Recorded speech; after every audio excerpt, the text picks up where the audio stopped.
Hey, everybody, we're live here. Welcome to joining us here on AI Facebook Live is what it is. And today it's sponsored by GloveBox. And what I'm really excited about it is GloveBox at the last minute decided, not last minute, but was something that they told me that I wasn't expecting is, hey, dude, we're going to bring some value. Just not, I mean, yeah, everybody knows about our great app that we have. We know that that does all the awesome stuff it does, but we want to actually help the agents in the process.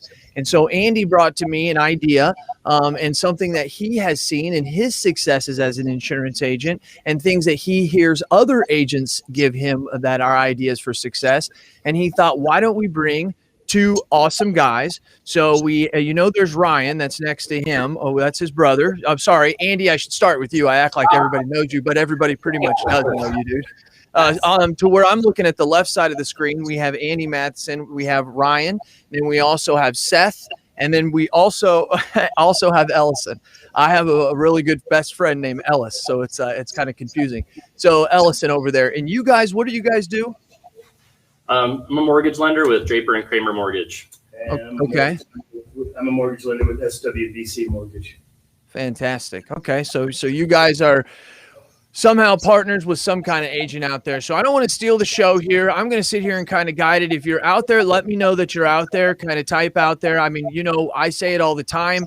Our lives are like Jay-Z, baby. We're international. So come on, put something on there and say, hey, tell Andy how good his hair always looks.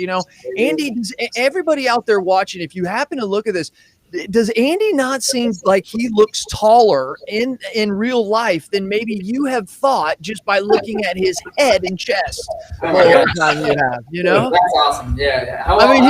You look tall. How tall do you think I am? I thought you were like 6 foot. 6'3", It's funny, but that's not even really that tall anymore. It's not. You're right about that. Andy, take it away, man. Here's what we're going to do, agents. We're going to help you improve. We want to talk to these people and talk to Andy and their expertise and get your feedback to how are they making leads happen? How do we make that connection? What do we talk about? Let's define this relationship, because there's no doubt there's agencies that are writing $50,000 to $100,000 in premium a month, but there's also $400,000, $500,000, $600,000 a month, and they have the same amount of people. How are they doing it? It's what Andy and Ryan and these guys are getting ready to tell you. Andy, take it away, buddy. Yeah, I appreciate that. Thanks so much for having us. This is going to be fun, guys. We're really just wanting to teach you how to build good relationships in this crazy world of insurance, and specifically how to work with mortgage lenders who are amazing business partners, as we've gotten to know working with you all in the past many, many years. Now, Ryan and I are former agency owners of a fairly large agency here in Denver, Colorado, that we actually sold in 2019. But when we were doing that, building that business, we worked solely, I shouldn't say solely, but primarily with lenders, and that was our bread and butter. And I always called it, when I was teaching other agents in our agency, the ice cream sundae, or really the cherry on top of a deal. And so let me describe that for you and kind of paint that picture. When you think of an ice cream sundae, and specifically to the real estate ecosphere or that ecosystem, you think of the ice cream being the mortgage and the real estate. They're the core of the entire process. And then the fudge being kind of what has to happen in order for the rest to take place would be the appraisal and the inspection and the title. And then when the home insurance comes into play, we're sort of the last piece of the puzzle. Would you agree with that? That's just kind of how that works in the food chain. And that being said, we can be the cherry on top of the deal. And I say that because of the borrower's unexpected process or understanding that they can actually save money during the process of a mortgage. And that loan process gives the opportunity for us as insurance agents to save them money. And so I wanted to paint that picture of the ice cream sundae, and just know, insurance agents, that you can be the cherry on top of a deal specific to the real estate ecosystem. And so, I wanted to kind of open it up and start with you two. First and foremost, when we worked together, it was awesome that, you guys got to know us so well based on how we approached you, right? My motto and Ryan's motto would always be, as insurance agents, we need to approach our business partners once a week, every week, in some form or fashion, whether that was showing up in front of you and that was the goal, or just communicating with you one way or another. And so I think we did a pretty good job of that over Those the big happy hours. Like too much. Yeah. You show up till you get kicked out is really the And goal. like the reason being is because most insurance agents, I'll just be honest, don't do a great job of maintaining a good relationship with their business partners. They kind of see them once or twice, and they assume that that's a partnership, and that's not going to get the job done. That's actually a good segue. How many agents approach you guys once and then don't ever follow up again? It happens all the time for me. Yeah. Yeah, I'll just kind of piggyback off of that. You're not just saying that, you actually practice what you preach, because I did see you all the time. Yeah. And that's how our relationship got going. Yeah. And I mean, it was kind of organic, right? I mean, it started grassroots, and then Friendship. it was organic. Yeah. I mean, and remember you and I and your own did the Thirsty Thursdays. Remember that before? Yep. Before everything, really catapulted, and we had a meteoric rise in business and being able to send deals to you. Yeah. And something you said, Ryan, before we went on air was how to the biggest thing is that, and you probably agree with this stuff, is that from a sales standpoint, you said, how do we add value? Yeah. It's the same thing if I'm going out and talking to a builder, right? Mm-hmm. I got to add value for that builder, right? Or he doesn't care to talk to me whatsoever. Yeah. So if there's if there's reciprocity, and I'm sending you some business, you're sending me some business, and obviously that works out really good. But you did a really good job, like I said, of practicing what you preach, and showing up and being in front of us. And the whole bit. We wanted to stand out and know that we're going to earn it. We're not just going to show up and you're going to hand out a lead. We want to earn it and show that we're the best in the business because of A, B, and C. You better know what you're good at, agents, and be able to tell the lender that's why. We have to stand out in some form or fashion. And then from there, it's just that, okay, I'm going to maintain this relationship by doing what? For us, it was getting on a friendship level. And you can be friends with your business partners. And that was very helpful for us. It's probably better that you are. Yeah, I don't know if it worked out well otherwise. Right. It's like you take your car to get fixed. You do business with people that you like, and that and that you trust, right? And I think it's an important message for agents. Consistency obviously is key. That's what we're talking about, consistency and showing up. But you're not going to get along with everybody you meet. Like, that's not going to be a good fit for everyone, and that's okay. And so we always taught our agents to, call on 75, 100 lenders, and you'll work with 20 of them because you choose them and they choose you, and that's just kind of how it works. And so agents can't get discouraged if like, oh, that guy wasn't that nice to me, or that lady didn't seem like we connected at all. That's okay. It's not for everyone. Well, it's the same thing with us when we're chasing real estate agents. All right, you got to be consistent, and it's just multiple touches and adding value. Something that you guys did early on that I still appreciate and respect is you would either teach classes with us or co-sponsor classes with us. We're trying to get in front of agents. If you guys can help us find agents, that's going to reciprocate back to you guys, right? Because now you're writing new policies, and we're getting the business out of that. So I've always seen classes as a good win-win. You make a great point. If you're meeting a real estate agent, you better introduce them to some of your best lenders. It makes a lot of sense. So, well, first of all, I want to say hi to Holly. So everybody say hi to Holly. She's trying to say hi to you guys. I love Holly. Yeah, I know. And that's what she's saying. And I'm going to ask a question here. Before I do, I need to follow up with this. I need to answer this question. I have not been working out. That's just proof that the shirt works that good. Okay. It works that good because I'm 43 now. I'm 43 now. It doesn't look like it did when I was 23, right? We all know this, guys. But this is proof that you need a shirt and it makes you look like you're worked out, that you're working out. Thank you very much, Miss Gibson, for that one. Hey, how many times, right? Andy's saying he's reaching out once a week to you guys, right? And you're saying, yeah, and I've got a lot of them and most of them never come back. I don't know the reason why they don't. That's on them probably. But after how many times, Seth, how many times, Allison, do you start to really see where you're like, okay, I think now we could progress with a relationship or we can start trading business? Is that the first time, the third time? Does it depend on how close the baseball seats are to the field? You know what I mean? What is that? I'd say like recently, like actually thinking about an agent that has been pursuing me, and I blew him off the first couple times because I don't know how Ellison operates his business, but for me, I'm pretty loyal to my insurance agents. Once we've got that friendship, we've got that connection, yeah, we're like locked in, right? So and I would hope that my real estate agents do the same thing for me. But it's like, I want to develop that partnership or that relationship with you guys that's going to sustain long term. So when I've got somebody that's cold calling me out of the blue and it's a one touch, like, you're already facing pretty steep competition because we've already got a pretty deep connection, right?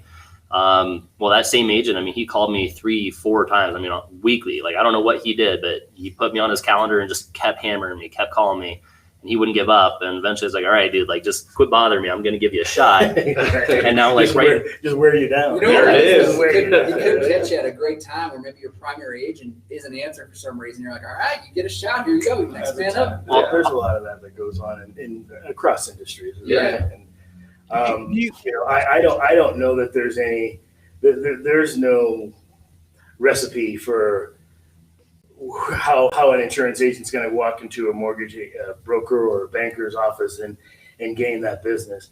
I think I'm like you. I'm very loyal. I still work with Silk, and you introduced me to her through you guys' last company, and I'm very loyal to them. But at the same time, she does a hell of a job.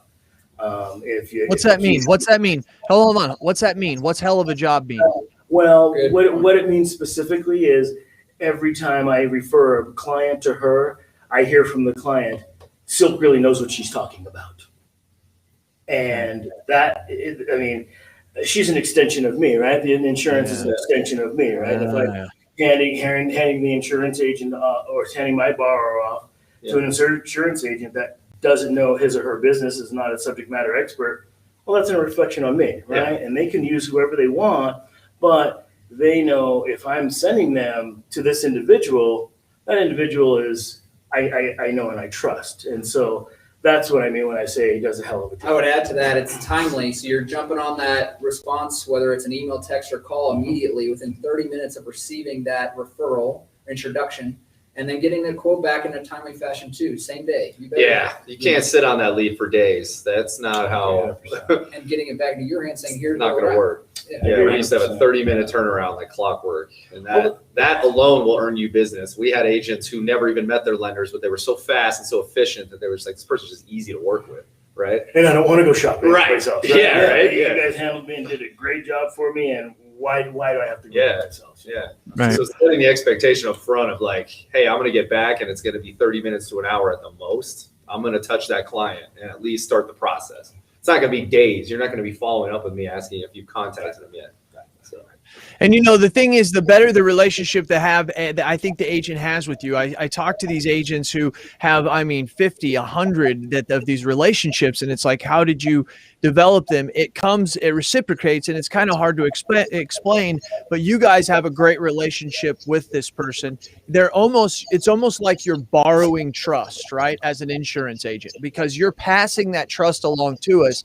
And as you said, exactly that, you're passing it along, and we are an extension of you, Ellison, because if something goes wrong, now you're not only hurting that trust, you're hurting my trust. So I noticed the trust of these agents, the deeper it is with that mortgage broker, the more success that they have. That seems common sense, but I don't think a lot of people, maybe in your 20s or 30s and you're a younger generation, you're not understanding that when it comes to community or creating that relationship. Am I wrong or right? I think you're right. And not every relationship works, right? You're not gonna deal with every single person that comes in your office. And this relationship might work for this reason, and this relationship might work for a totally different reason. But if for some reason it doesn't work, well, this is just business, and I think there's a style of business as well. Like some people just do their style of business differently than others. Yeah. Like absolutely. I was never going to be the get me done. We used to call them the get me dones, right? You don't want to be the get me done for your realtors. I don't want to be the get me done for my lenders. So. It's kind of on everybody in that relationship that Jason's talking about, the trust, to decide if this is, the type of business that we're both looking to kind of interact with. And I think that's Let me ask you another question, if you don't mind. What are some crazy things that agents have done to get your attention or to try to get your business, right? Like baseball tickets and stuff like that, but maybe other crazy things they've done? Thursday afternoon. A friend told me. we used to throw a giant mortgage broker event, Jason, once a year where we literally roll out the red carpet. Oh, get this. Yeah, we would literally go to a restaurant, we'd book out the whole room, Yeah, we'd invite every lender in the state to come and just party with us, get to know us on that level. Yep. And that was our red carpet event, and we just like took care of Wow. that introduction that way. That was our red carpet event once a year. And we would be known for that. Like people would ask, like, "Hey, when's your event? When's it going to be? We're excited. When's it coming up?" and all that's great, but again, I think the reason I know the reason that you and I became, as close as we have, and you knew that I knew what the heck I was doing. I knew that you knew what you were doing, and we built a friendship. And again, you do business with people that you like, right? Plain and simple. Right. I'm going to do business with somebody that you just cannot stand. So what does that mean? Asking the right questions. So, talk about your family. I Talk about I don't know, your hobbies. but- Talk about those things that matter. Just But that common doesn't have interests. to, but that shouldn't be forced or shouldn't be, what's the word I'm looking for? It should come natural. It should just come natural, right? It should just Mhm.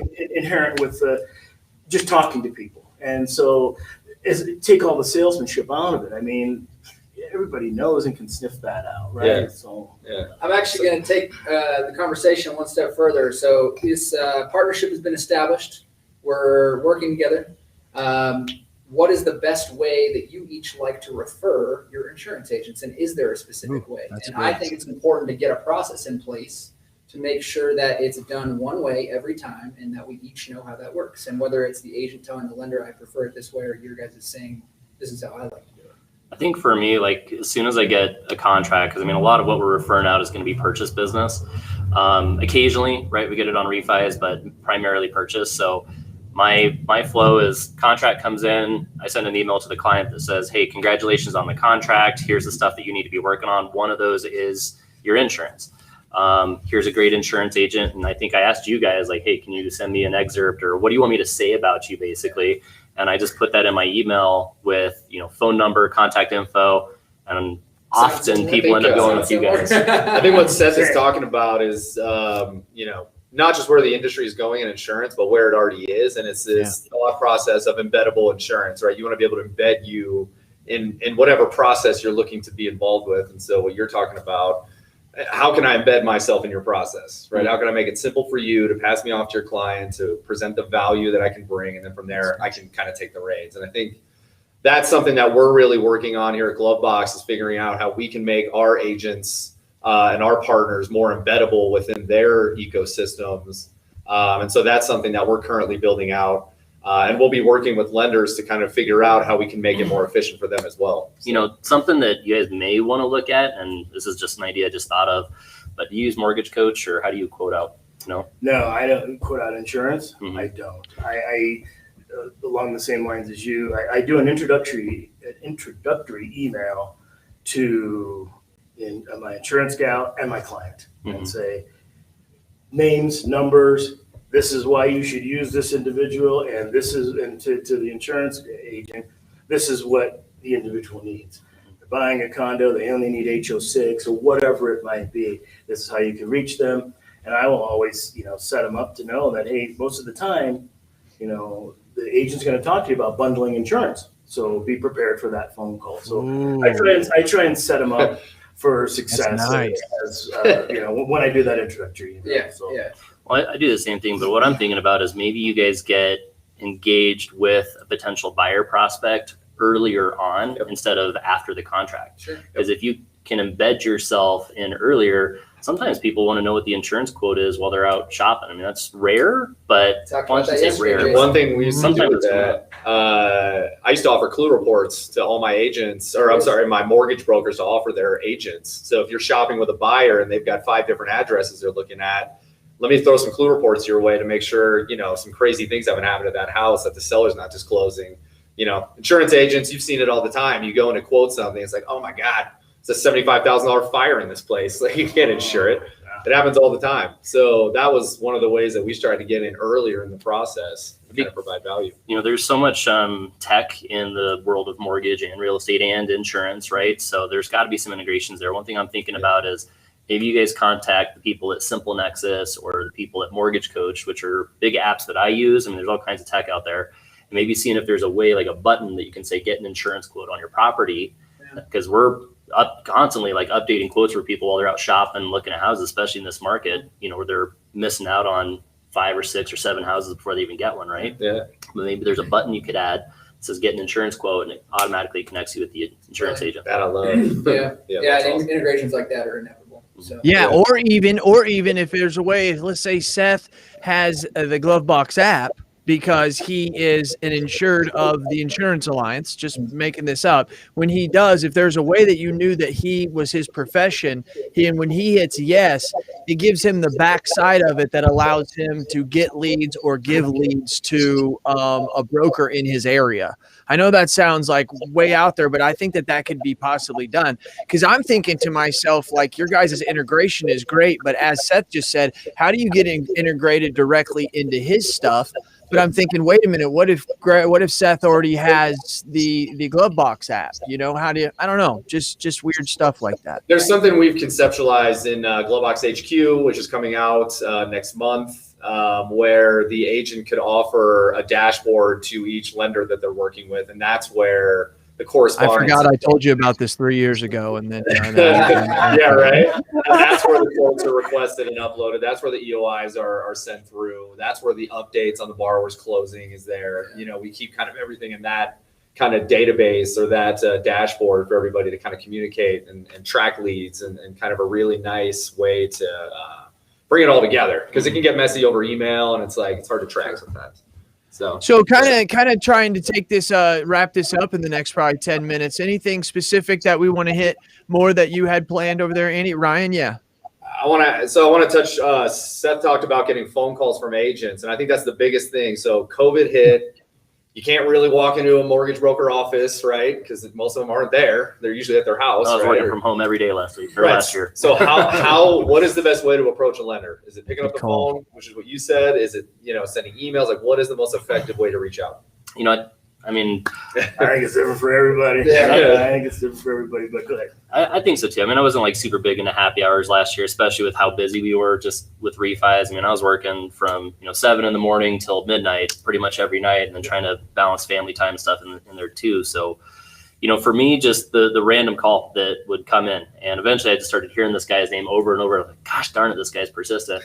And after a while, I also started to respect him. I'm like, gosh, if this guy's willing to hustle this hard for to earn my business, That's right, Seth. I respect that. How's he going to work hard for my client? We think about the same thing for us. Yep. Right? If we're hammering on an agent, or I hate to put it that way, but You're pursuing. If we're pursuing an agent, the more they hear, the more you're in front of them, the more apt they are to possibly give you a shot down the road, right? I mean, it wasn't just about getting that guy to go away. It was really like, gosh, this guy's super persistent. He's calling me all the time, and maybe it wasn't every week, right? But maybe it was, every other week, or he just didn't let me go. But he added some value somewhere, or he else did somewhere, and I don't know what it was.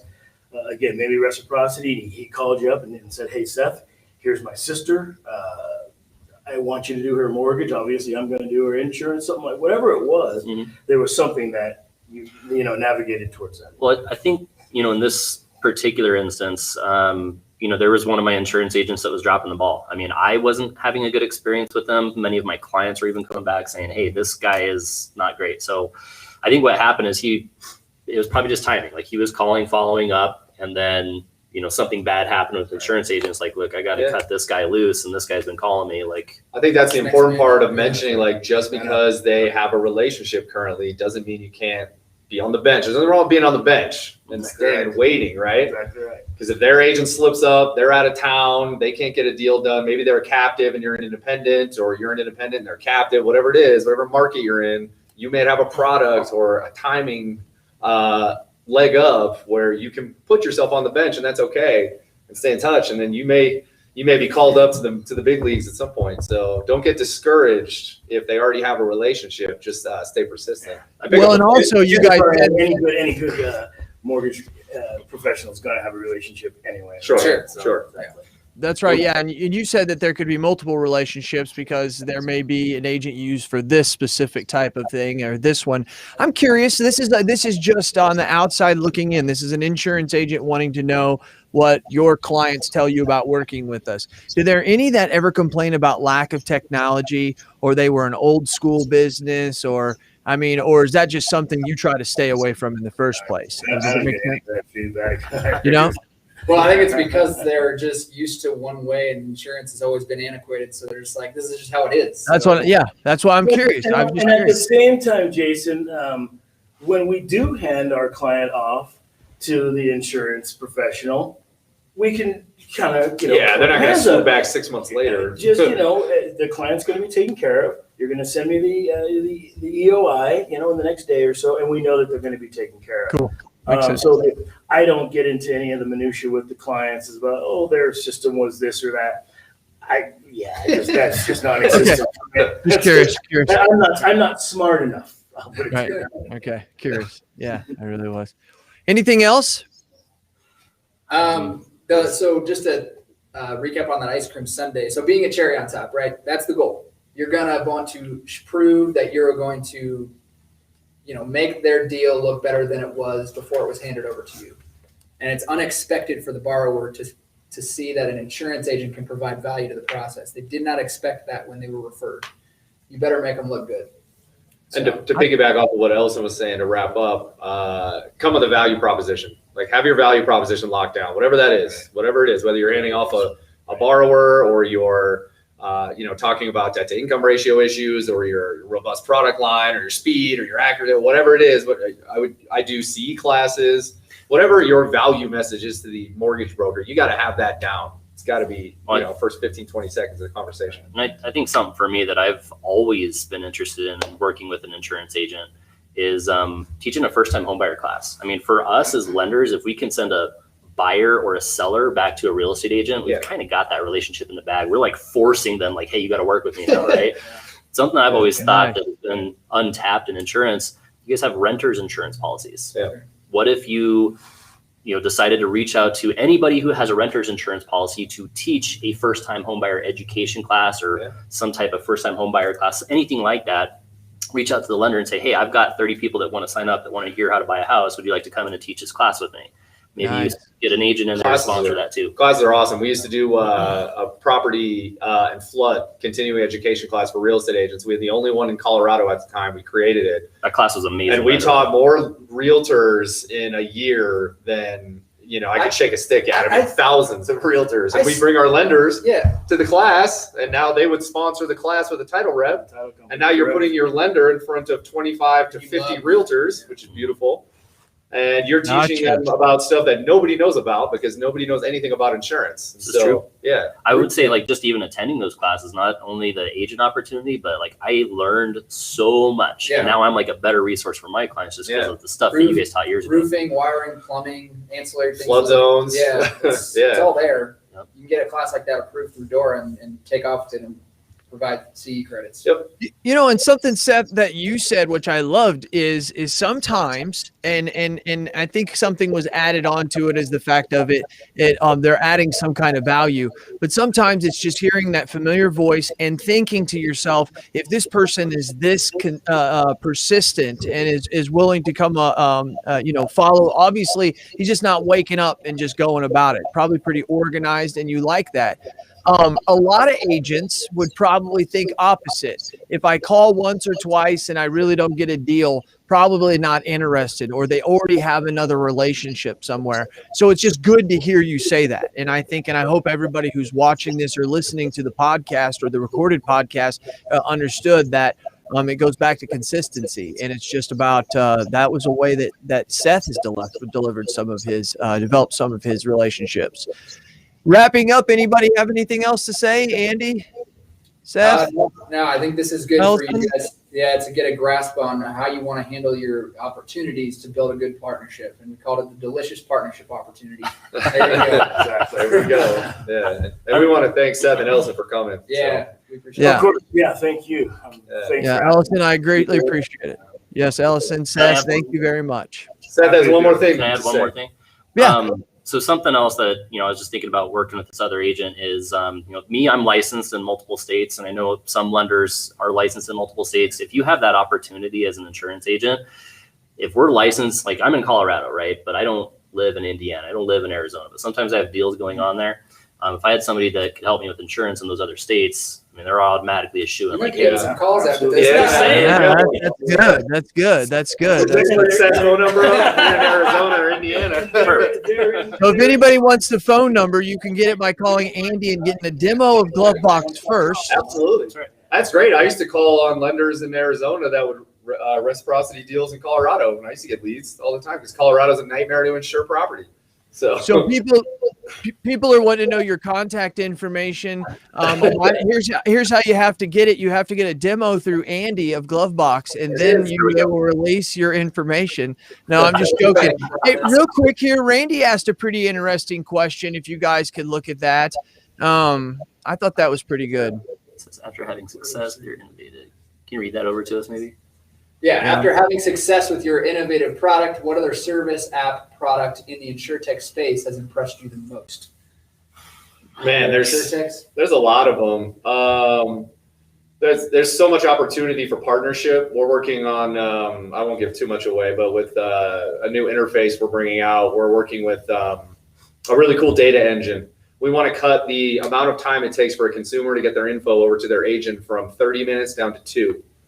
And so we're working with an InsurTech data engine to bring a really intelligent quote capture to the market. So that's just one that I love. I mean, all this data that is available, why not populate it at certain points in the process and make it easy for the consumer?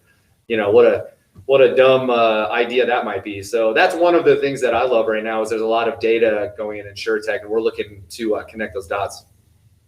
Yeah. Hey, I greatly appreciate it. And I knew this would become a question. I knew someone would say, who has nicer hair, Andy or Ryan? He just got a haircut yesterday. Hey, what about me? I got feelings. I got feelings. That's terrible. Never part of that conversation ever again, Allison. Okay. So yeah, yeah.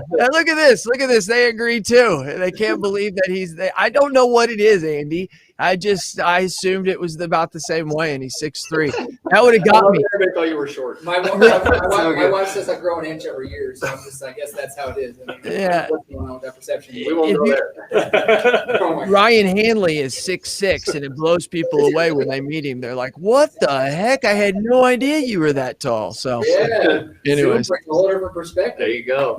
and then we also said, answering the question right on. Thanks. Okay, that's right. Now, last question. I promise. Heath, Sharon, quit asking the questions.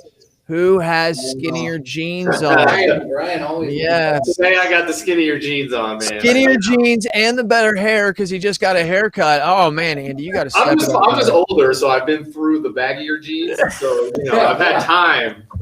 I got the experience. Thank you, Heath. We appreciate you, man. Yeah. Hey, to everybody out there, be sure to check out GloveBox. You hear me talk about them all the time on one of the 7 podcasts you listen to on Agency Intelligence Podcast Network. They're a sponsor of ours. They're a partner of ours. They're inside our mastermind. They come to our meetings. They're also going to be coming to BrainShare. Be sure to check that out at aibrainshare.com. And that's September 13th, 14th, and 15th in San Antonio. They'll both be there. It's going to be a fun time.